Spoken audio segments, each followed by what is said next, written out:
and able with my group to come and to be of assistance. Those who are going to the bank to put in some funding into that particular project that we are asking about to adopt the families.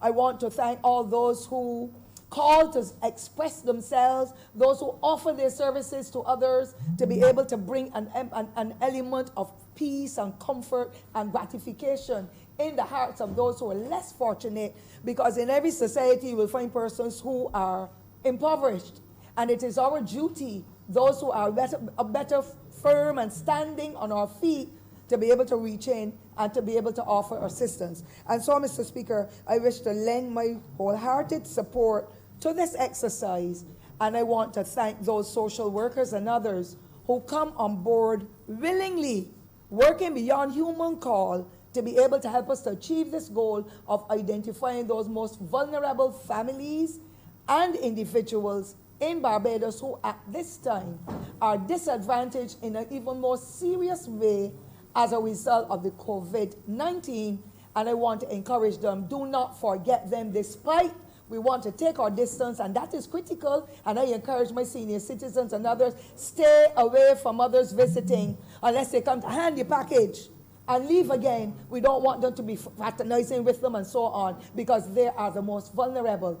And I want, Mr. Speaker, to thank all persons, the honorable member and leader of the opposition and others who will continue to work with this government to be able to make a change that Barbadians and others can see. It is not COVID-19 that is going to pull us together. It is the natural way that Barbadians reach out and touch others that will change what we are seeing around, to be able to say we are one happy family, and we are going to fulfill our role by making sure that nobody else slips through the cracks, by offering to them whatever is available to keep them stable and to make them feel they too are just as important as anybody else, because somebody is looking out for them and their welfare and that of their children and their seniors. So with those comments, sir, I wish to thank you sincerely for giving me the moment. Thank you, Honourable Member. The Honourable Member for Christchurch East Central.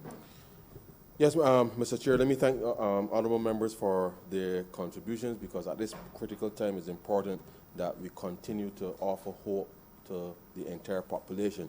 Just a bit of clarity, sir. The Household Survival Program, sir, as I indicated earlier, will be supported ably by the Household Mitigation Unit, which is already established in the Prime Minister's office. And therefore, we'll be providing some administrative support to that program, and therefore persons whom believe that they fall into that category should provide information, support from the Household Mitigation Unit within the Prime Minister's office. The truth is, sir, as I said, April 1st is the extraordinary times that we're meeting on the first day of the financial year to do supplementaries. Certainly this was not contemplated as part of our process leading into this second year of the Barbados Economic Recovery and Transformation Program, but we've had to make adjustments to the program, and certainly having met the target of 6% primary surplus at the end yesterday, which,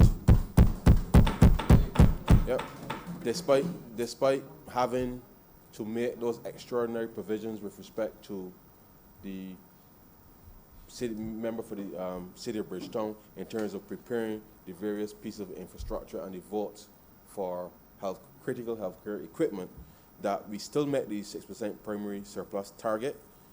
It demonstrates that clear leadership and vision, sir, can achieve anything. And I want to say to Barbadians that whilst we are in the midst of a clear global pandemic, that the government of Barbados is working with all of the partners to ensure that we can provide a measure of social cohesion for the country.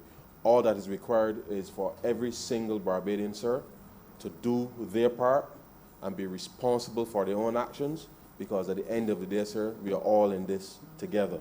And therefore, I want to urge all Barbadians to stay at home and only leave home only if they absolutely have to, sir, because it is critical that we first, as I said, contain the spread of COVID-19 so that we can continue the response in terms of responding to the persons who are certainly most vulnerable, and then thereafter, sir, as I said, be able to ramp up the domestic not just agriculture production, but certainly the domestic stimulus that we hope will be in a position to shield much of Barbados until such time as the world economy can recover. And therefore, it is critical, sir, that all Barbadians who can hear me this morning, this afternoon, that they've listened and respond to the advice of the public health officials, because that is what is going to get us through this very early and important period with respect to the management of the pandemic.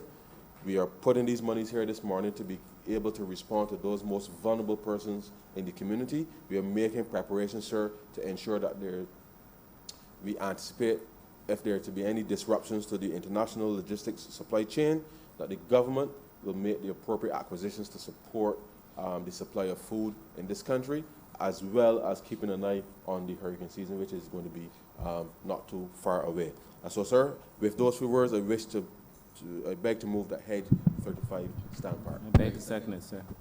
The question is, Head 35 stand part. All honourable members in favour, please say aye.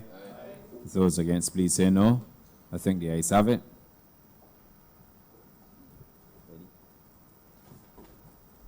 Mr. Chair, I beg to move that you do no report to His Honour the Speaker the passing of one money resolution in committee. The question is that I do no report to His Honour the Speaker the passing of one money resolution in the Standing Finance Committee. All honourable members in favour, please say aye. Those against, please say no. I think the ayes have it.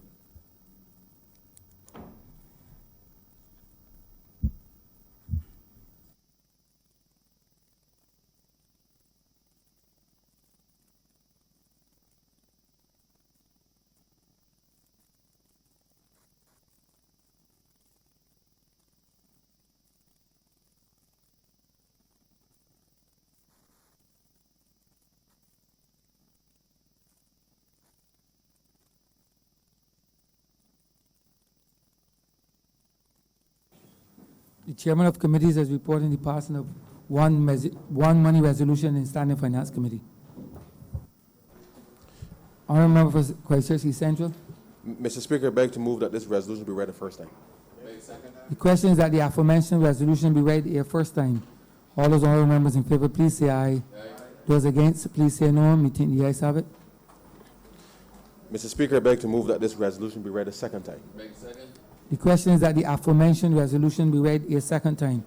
All those honourable members in favour, please say aye. Those against, please say no. Me think the ayes have it. Mr. Speaker, I beg to move that this resolution do no pass. The question is that the aforementioned resolution be no passed. All those honourable members in favour, be agreed? Be agreed to. The question is the aforementioned resolution be agreed to. All those honourable members in favour, please say aye. Those against, please say no. Me think the ayes have it. This resolution stands passed.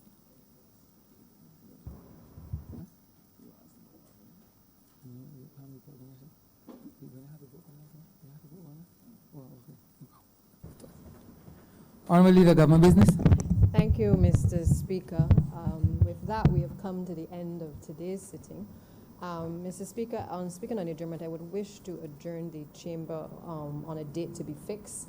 I think all members and certainly the entire country is well aware of the fluid nature of the situation that we are presently facing. We would have on the last occasion adjourned for a fixed date, and as you can tell, we had to return to be able to deal with a number of supplementaries and for the proclamation to be read before this House and certainly the other chamber. That said, sir, I suspect that we may have to return to the chamber in the course of the next few weeks, and I therefore would beg to move that this House be adjourned for a date to be fixed. The question that this honourable chamber be adjourned for a date to be fixed. All those honourable members in favour, please say aye. Those against, please say no. We think the ayes have it. This honourable chamber stands adjourned for a date to be fixed.